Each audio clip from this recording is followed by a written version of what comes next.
dans cette nouvelle capsule dans laquelle nous allons parler d'un logiciel très important pour un ordinateur qui est le système d'exploitation. Alors, avez-vous déjà parlé d'un système d'exploitation souvent appelé OS par sa traduction Operating System en anglais? Le but de cette capsule est de donner une réponse à cette question. Comme vous savez, un système informatique, notamment votre ordinateur, est composé de deux parties, de grandes parties. La partie matérielle, appelée encore hardware en anglais, qui correspond aux différents composants que l'on retrouve dans un ordinateur. La partie dite logicielle, on parle aussi de software en anglais, qui correspond aux programmes, applications et également aux systèmes d'exploitation, qui permettent d'utiliser le hardware pour réaliser les tâches que l'on demande à notre ordinateur. Dans cette capsule, nous allons alors nous intéresser à la partie logicielle, notamment le système d'exploitation. Alors, des systèmes d'exploitation, nous en utilisons absolument tous les jours. Et ce, dès qu'on utilise un ordinateur, un téléphone ou n'importe quel système informatique où il y a de grandes chances qu'il contient un système d'exploitation. Par exemple, pour un ordinateur, on trouve Windows, Mac et Linux. On trouve notamment iOS et de l'Android pour smartphones et les tablettes. Et nous avons également des systèmes d'exploitation qui vont être spécialisés pour des petites cartes électroniques embarquées, comme par exemple la Raspberry avec un OS Raspbian. D'abord, pourquoi ça s'appelle système d'exploitation? Eh bien, parce qu'un système d'exploitation permet d'exploiter des ressources. Ces ressources sont de type matériel, comme le processeur, la mémoire principale, des disques, des imprimantes, etc. Le système d'exploitation est alors une couche logicielle qui va permettre d'exploiter ce matériel et d'assurer la liaison entre ces ressources matérielles, l'utilisateur et les applications, comme les applications du traitement de texte, jeux vidéo, navigateur web, tableur, applications réseaux sociaux, etc. Ainsi, lorsqu'un programme désire accéder à une ressource matérielle, il ne lui est pas nécessaire d'envoyer des informations spécifiques au périphérique, il lui suffit d'envoyer les informations au système d'exploitation, qui se charge de les transmettre au périphérique concerné via son pilote.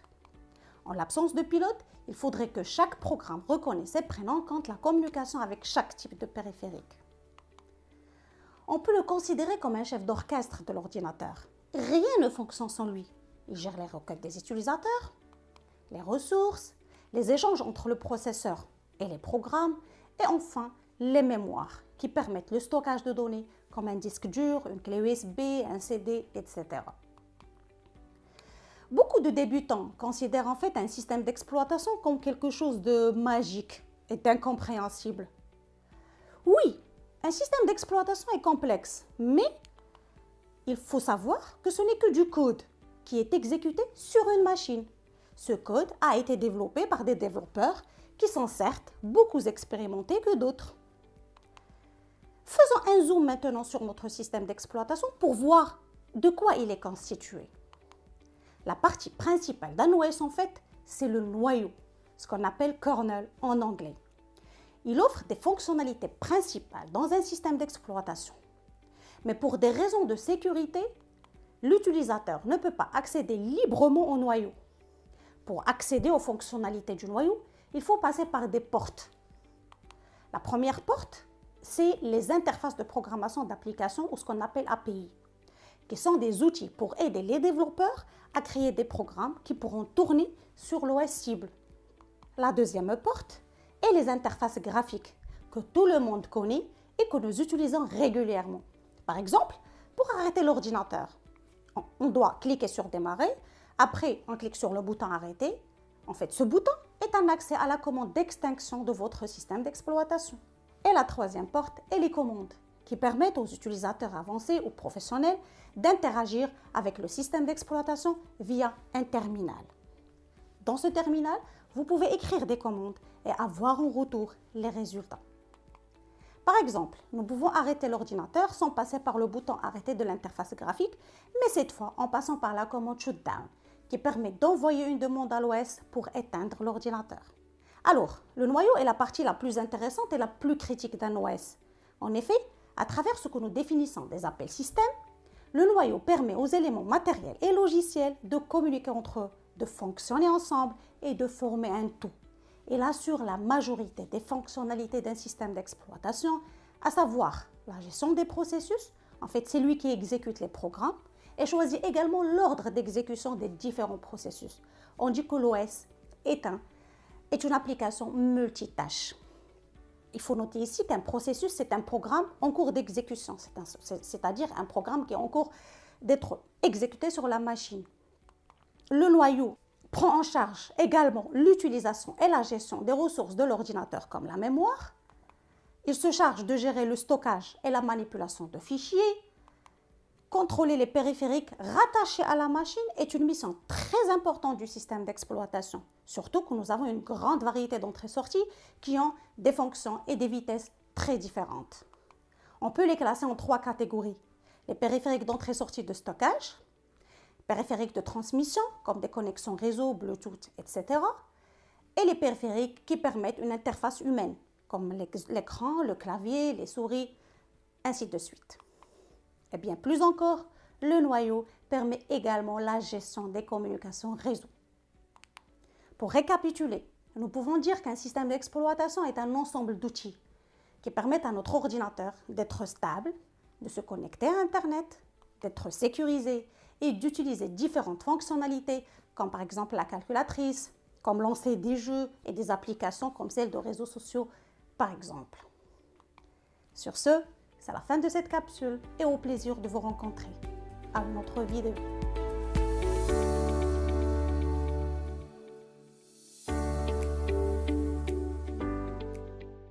Bonjour.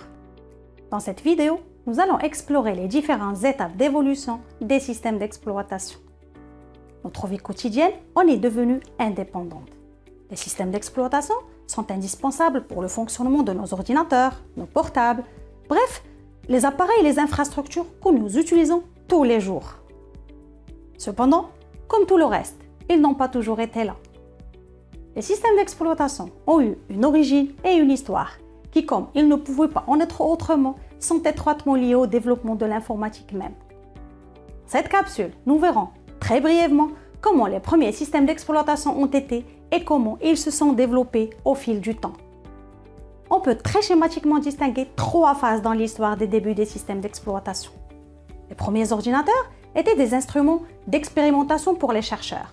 La question de l'efficacité ne se posait guère et les utilisateurs devaient apprendre à mettre au point leur programme au contact direct de la machine.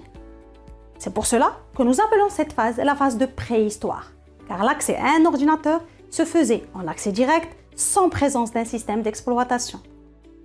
Les premiers ordinateurs n'avaient pas à proprement parler de système d'exploitation. Cette situation dura de 1949 avec les premières machines à programme enregistrées jusqu'en 1956. Les premières machines à calculer étaient construites à l'aide des tubes à vide. Tubes électroniques, c'est une espèce de grosse lampe. Ces machines énormes remplissaient des salles et sont moins rapides qu'une calculatrice de nos jours. Toute la préparation se faisait manuellement et les entrées-sorties sont très limitées. Le programmeur opère avec la machine par interaction directe. Il devait faire ainsi beaucoup de manipulations qui étaient trop lourdes. On dit que le constructeur de la machine est celui qui fait également la conception, la programmation et en plus, c'est lui qui opère directement sur cette même grosse machine. Cette situation a duré jusqu'à 1965, l'année de l'apparition des transistors. C'est véritablement le début des systèmes d'exploitation en tel que tel, avec l'apparition des cartes perforées qui sont des programmes que nous pouvons charger et décharger en entrée-sortie de l'ordinateur. Il y a une séparation des rôles ici. Il y a le programmeur qui fabrique les cartes perforées, les programmes. Ces cartes étaient regroupées sous forme de travons lourds, on dit aussi batch. Et il y a l'opérateur qui charge et décharge physiquement ces cartes dans l'ordinateur. Les principaux périphériques des ordinateurs des années 1950 étaient les lecteurs de cartes perforées, les imprimantes et l'unité centrale. Le système d'exploitation gérait alors la mémoire de l'ordinateur, les processus, c'est-à-dire les programmes chargés en cours d'exécution, et ces fameux entrées-sorties, c'est-à-dire la lecture des cartes et l'écriture des résultats via les imprimantes sur ce que nous appelons des listings, que l'opérateur va trier pour qu'enfin le programmeur pourra récolter le résultat de l'exécution après plusieurs heures d'attente. Avec le traitement par l'eau, l'exploitation devient de plus en plus efficace, certes, mais l'utilisateur a perdu tout contrôle sur l'exécution de ses programmes. Il se contente de déposer son travail au guichet du centre de calcul pour y récupérer les résultats quelques heures plus tard. Et tant pis pour lui si une erreur typographique mineure a arrêté la compilation. Il va devoir corriger et recommencer. La solution passait alors par le partage d'un ordinateur entre une communauté d'utilisateurs simultanés. C'est ainsi que le temps partagé allait naître. Les premiers systèmes en temps partagé furent développés au début des années 60. Le pionnier fut CTSS, qui fonctionnait en 1961 sur un ordinateur IBM 7094.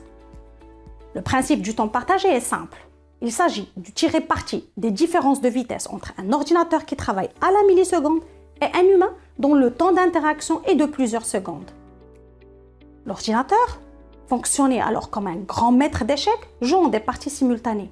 Lorsqu'il a traité la requête d'un utilisateur, il passe à celle de l'utilisateur suivant, puis à un autre, et ainsi de suite. La conservation des programmes et des données de nombreux utilisateurs imposait alors de disposer d'une mémoire. Et des terminaux redonnaient à l'utilisateur le pouvoir de déclencher des travaux par la frappe de la commande et de recevoir les résultats de l'exécution de ces travaux. Le principal apport de CTSS fut de montrer que l'idée du temps partagé était réalisable. Et depuis, un grand développement de systèmes d'exploitation a marqué l'histoire. Mais les phénomènes marquants dans les années 70 est la large diffusion des ordinateurs personnels à la suite de la réalisation des premiers microprocesseurs, qui est un processeur miniaturisé qui tient dans un seul circuit intégré. Il gère l'exécution des instructions de l'ordinateur. À sa création en 1970, le processeur était capable d'effectuer quelques dizaines de milliers d'instructions par seconde. Aujourd'hui, il en traite plus de 10 milliards par seconde. C'est ainsi qu'à partir de 1977, les ordinateurs tout montés devinrent prédominants. En 1981, la société IBM, consciente de l'importance croissante de l'informatique individuelle, mettait sur le marché l'ordinateur PC, Personal Computer. IBM s'est mis à la recherche d'un système d'exploitation alors qu'il pourrait effectivement fournir à IBM pour le lancement de l'IBM PC. C'est ainsi que IBM fait appel à la société Microsoft, récemment créée par Bill Gates et Paul Allen, qui ont créé en 1979 le système MS-DOS. Il s'agit d'un système fonctionnant en mode réel, monotâche et mono-utilisateur, et il est équipé par défaut d'une interface en ligne de commande, mais qui marqua le début de la fortune de Microsoft. Des années 1980 au début des années 1990, il a été le système le plus utilisé sur compatible PC, avant d'être progressivement remplacé par des systèmes d'exploitation plus évolués, notamment Windows. Nous consacrons dans ce sens la prochaine capsule pour faire un retour sur les versions et l'effet marquant de cette épopée numérique importante des systèmes d'exploitation qui est l'évolution des OS Windows. Les utilisateurs et humains que nous sommes ont tendance à vite oublier à quel point nos systèmes d'exploitation ont su évoluer pour s'adapter au plus grand nombre. Autrefois réservé à quelques professionnels et passionnés, l'outil informatique est désormais omniprésent et obligatoire.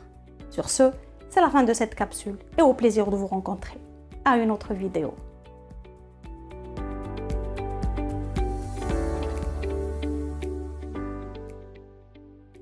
Bonjour! Depuis son apparition, Windows n'a cessé de monter en popularité auprès du public. Avec une grande part de marché, Windows est le système d'exploitation le plus utilisé au monde. Mais cela n'a pas été du tout repos pour Microsoft. Dans cette capsule, nous allons faire un retour sur les systèmes Windows qui ont marqué les dernières décennies. Tout commence dans les années 1970. Au bureau, on utilisait des machines à écrire. Rares sont ceux qui ont entendu parler de micro-ordinateurs. Mais deux passionnés d'informatique, Bill Gates et Paul Allen, comprennent que l'avenir passera par l'ordinateur personnel. L'histoire alors commence en 1975 au Nouveau-Mexique aux États-Unis. C'est là que les deux amis d'enfance fondent la société Microsoft. Les jeunes entrepreneurs développaient au départ des programmes pour le compte d'autres sociétés. Ce qui commence comme une expérience menée par deux étudiants devient progressivement le programme le plus influent de l'histoire de l'informatique. En juin 1980, Gates et Allen embauche Steve Ballmer, un autre camarade d'études. Et en 1981, la petite équipe lance MS-DOS, signifiant Microsoft Disk Operating System. Le système d'exploitation textuelle a été livré avec tous les PC IBM de l'époque, grâce à un accord intelligemment conclu par Gates. En effet, le coup de génie de Microsoft est de vendre son logiciel à IBM non pas à un prix fixe, comme cela se faisait couramment à l'époque, mais en réclamant un pourcentage sur chacune des ventes de PC équipés de MS-DOS.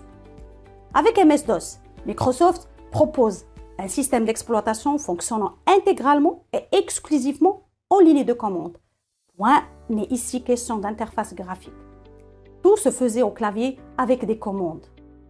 Afin de rendre l'utilisation du MS-DOS tout public grâce à une accessibilité plus visuelle, Windows 1 naît en 1985, presque intégralement développé par Bill Gates.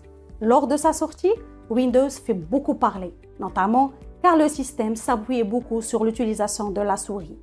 D'ailleurs, pour aider les nouveaux utilisateurs à se familiariser à l'usage de cette souris, le jeu Reversi a été intégré dans l'interface de Windows 1.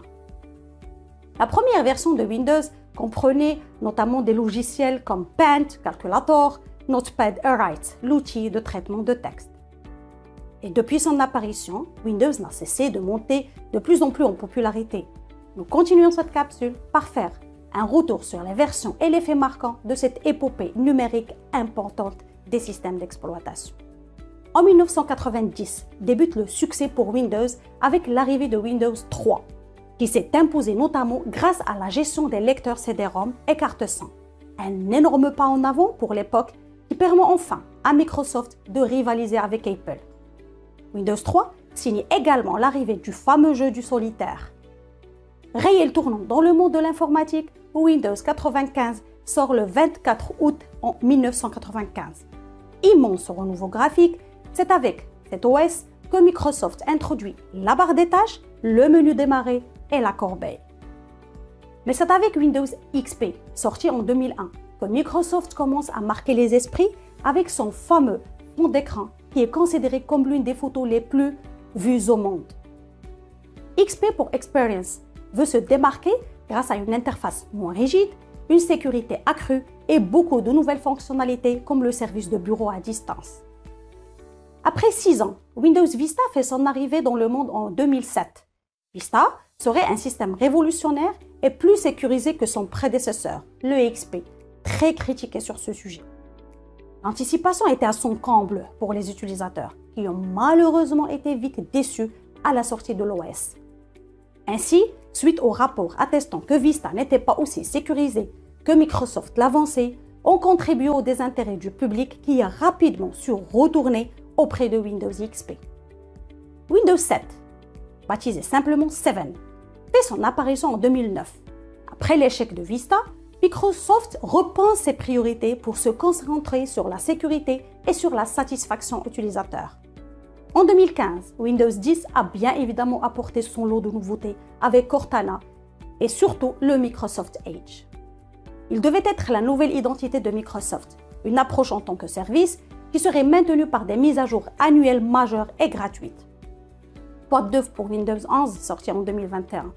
Eh bien, principalement un renouveau graphique et pour la première fois, un système d'exploitation Microsoft offrira la possibilité d'installer des applications Android. Le cloud, c'est le futur. Vous connaissez peut-être Microsoft 365, anciennement nommé Office 365, qui est l'abonnement mensuel ou annuel à la suite Office stockée dans le cloud.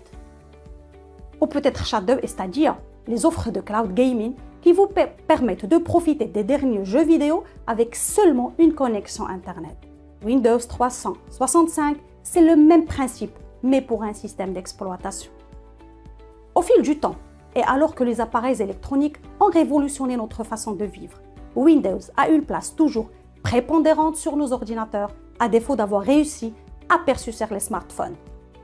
Reste à savoir quelle position tiendra Windows dans le futur marché du Cloud OS, voire même du Metaverse, qui semble bien être l'avenir de nos vies en ligne.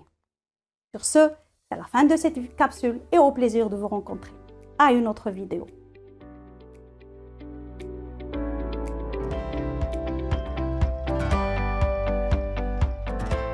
Bonjour à toutes et à tous.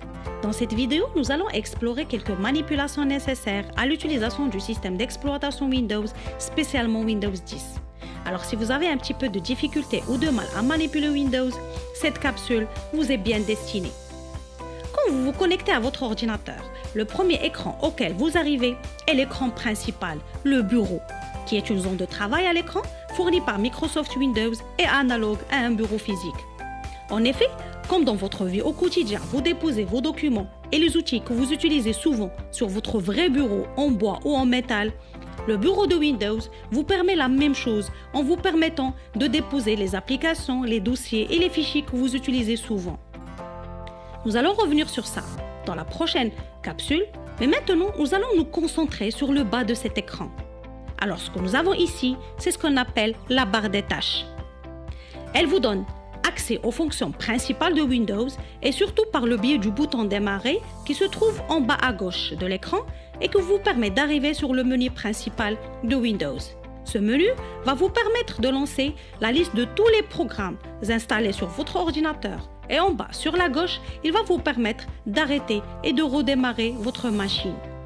Autrement, ici sur la barre des tâches, nous trouvons tout d'abord le menu de recherche qui va vous permettre de faire une recherche de ce que vous avez sur votre ordinateur, que ce soit des documents ou bien des programmes. Si nous voulons par exemple chercher l'application Word, il suffit de taper Word sur le menu de recherche et le résultat arrive ici. Cliquez pour le lancer et une fenêtre contenant l'application Word va se lancer. Lorsqu'un programme se lance, il suffit d'aller ici dans le coin supérieur où il y a plusieurs options. Par exemple, le premier bouton, il permet d'agrandir et de rétrécir la fenêtre. Celui-là, il permet de minimiser la fenêtre sur la barre des tâches. Et elle va rester ici jusqu'à ce que je clique dessus pour la relancer. Et le petit bouton sous forme de croix, il permet de fermer la fenêtre. Ici, nous avons toutes les fenêtres qui sont ouvertes et d'autres programmes qui sont mis en raccourci. Par exemple, si je clique sur le petit E, il va nous lancer le Microsoft Edge.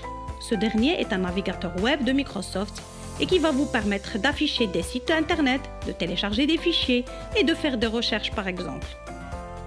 Ici, j'ai les programmes qui sont lancés et qui tournent en arrière-plan.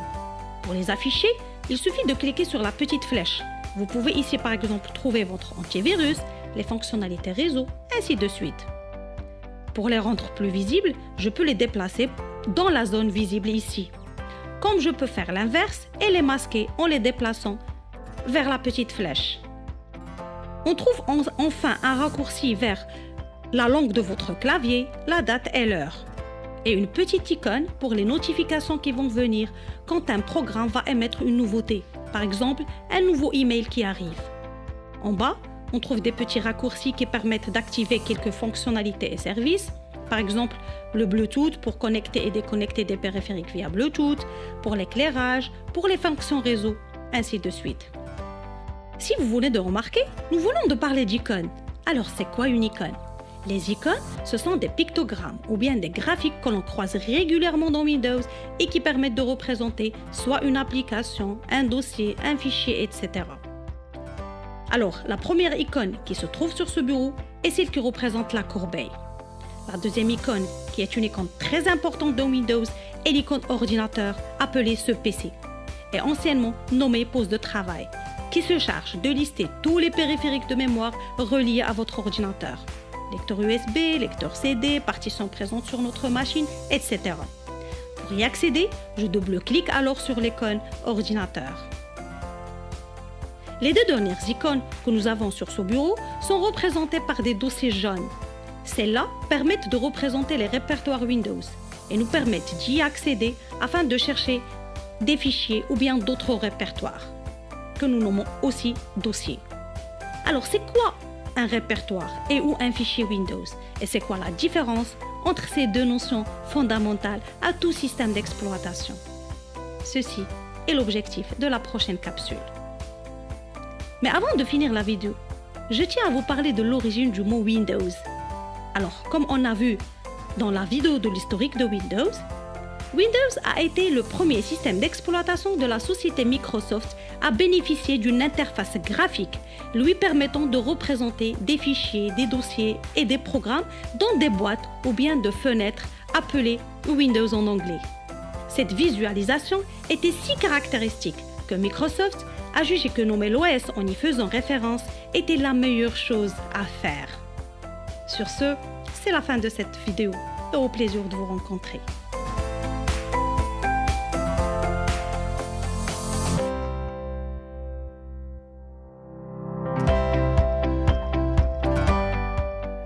Bonjour. Après avoir présenté l'interface Windows dans la dernière capsule, nous allons dans la présente apprendre à gérer les fichiers et les dossiers qui se trouvent sur ce dernier. Nous allons commencer par aller vers le menu Démarrer et on va sur cette icône qui va afficher mon dossier document. Comme vous savez, sur notre ordinateur, on peut utiliser des programmes et des logiciels, mais on peut également créer et modifier des dossiers et des fichiers. Et ceci se passe au niveau de la gestion de fichiers. Alors, c'est quoi la différence entre un fichier et un dossier? Un fichier peut être une vidéo, une photo, un morceau de musique ou encore un document qui va être stocké dans un ordinateur, une clé USB ou un CD. Mais quel que soit l'endroit, un fichier possède toujours un nom avec une extension et il est représenté par une icône. Un dossier, par contre, est totalement différent d'un fichier. Un dossier ne peut pas être lu et ne possède pas d'extension. Alors si on prend par exemple ici le dossier culture digitale, il est représenté par l'icône sous forme de dossier jaune et ceci pour tous les dossiers Windows. Alors si on double-clique pour entrer dedans, on peut clairement voir qu'un dossier permet de classer des fichiers afin de les retrouver plus facilement. Il peut aussi contenir des sous-dossiers qui contiendraient eux aussi des fichiers. Un dossier peut ainsi être comparé à un classeur, une chemise de rangement, ou bien comme par exemple à un album photo. Ce dossier permet de ranger tous les documents nécessaires au cours culture digitale. Par exemple ici, il y a le fichier descriptif système d'exploitation. C'est un fichier qui contient le cours sous format texte du cours système d'exploitation. Il a l'extension PDF. Cette extension n'aura pas intérêt à être modifiée car elle définit le type de fichier et le programme ou le logiciel qui permettra de l'ouvrir. Si j'estime par exemple que ce dossier prend beaucoup de place, ici en l'occurrence ce n'est pas le cas mais juste pour donner l'exemple, et que je désire qu'il prenne moins de place, ou bien même si je désire l'attacher à un mail pour l'envoyer à quelqu'un, alors je ne peux pas l'envoyer comme ça, mais il faut le compresser avec un outil de compression que nous pouvons trouver sur Internet, par exemple WinRAR. Alors pour faire la compression, je fais un clic droit dessus, une fois bien entendu que j'ai installé WinRAR, et je vais faire ajouter à l'archive. Et donc, je choisis l'extension soit RAR, soit ZIP, et je choisis la méthode de compression rapide, très rapide, normale, etc. En l'occurrence, je choisis ici normal, et le dossier va normalement se compresser ici. Nous revenons maintenant dans le dossier document. Ceci est une fenêtre. C'est l'explorateur de Windows. Il vous permet de naviguer dans tous vos documents. Le premier nouveau, c'est le PC. Alors si vous êtes perdu, vous pouvez à tout moment revenir ici. Si on clique dessus, vous allez trouver tous vos dossiers principaux, documents, musique, téléchargements et ainsi de suite.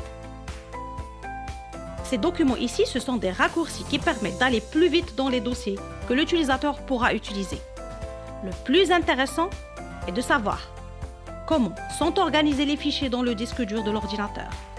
Alors ce document ici contient tous les documents et les dossiers, le système d'exploitation et les fichiers de l'utilisateur.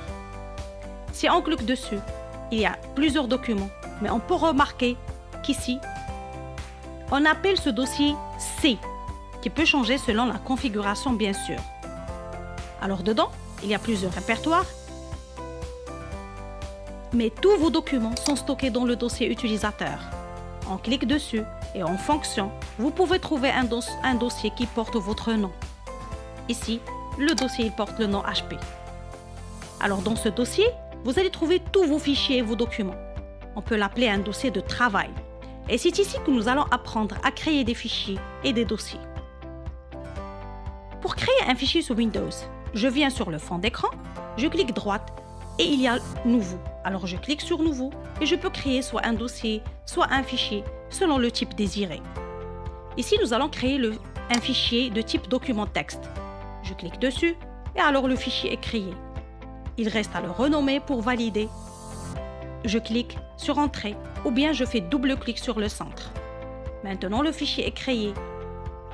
Tous les dossiers Windows fonctionnent de la même manière. Nous allons ouvrir un dossier un peu spécial qui est le dossier bureau et qui va refléter tout ce qui se passe et tout ce qui contient le bureau dont on a parlé dans la vidéo précédente. En fait, si je crée un fichier, ici par exemple, document texte, que nous allons appeler fichier 3 et je valide, on peut remarquer clairement que le même fichier est créé sur le bureau. Alors le bureau est vraiment une miroir qui reflète ce qui se passe dans le dossier bureau. Je peux même renommer le fichier en cliquant droite et je fais renommer. Je fais fichier 4 au lieu de fichier 3. Je clique sur Entrée et la modification est effectuée sur le bureau également. Je peux même supprimer le fichier 4 du dossier et la suppression va être effectuée même dans le bureau. Si je supprime un fichier de Windows, le fichier n'est pas catégoriquement supprimé car si je viens dans Corbeil, on va trouver le fichier 4 qu'on a supprimé. Et si je clique avec le bouton droit, je peux même le restaurer et on va le retrouver encore une fois dans le bureau. Pour le supprimer, il faut supprimer le fichier. Allez cliquer sur Corbeil pour la vider. Quand on vide la corbeille, le fichier va effectivement être supprimé de l'ordinateur. Nous allons encore ouvrir notre dossier document et nous allons apprendre comment déplacer un fichier d'un dossier à un autre. Alors, pour déplacer un fichier, il y a plusieurs méthodes. La première, je clique sur le fichier à déplacer et je fais glisser de la source vers la destination. La deuxième méthode, je clique sur le fichier et j'utilise la fameuse option de Windows qui est copier-coller. Alors je clique avec le bouton droit, je fais copier et je vais vers la destination et je vais faire coller. Alors comme je peux faire du copier-coller, je peux faire du couper-coller. Et cette fois, quand je vais faire un couper-coller, le fichier va être supprimé de la source. Dans cette vidéo, nous avons appris à gérer, à créer et à modifier des fichiers et des dossiers sous Windows. Sur ce, c'est la fin de cette capsule et à la prochaine.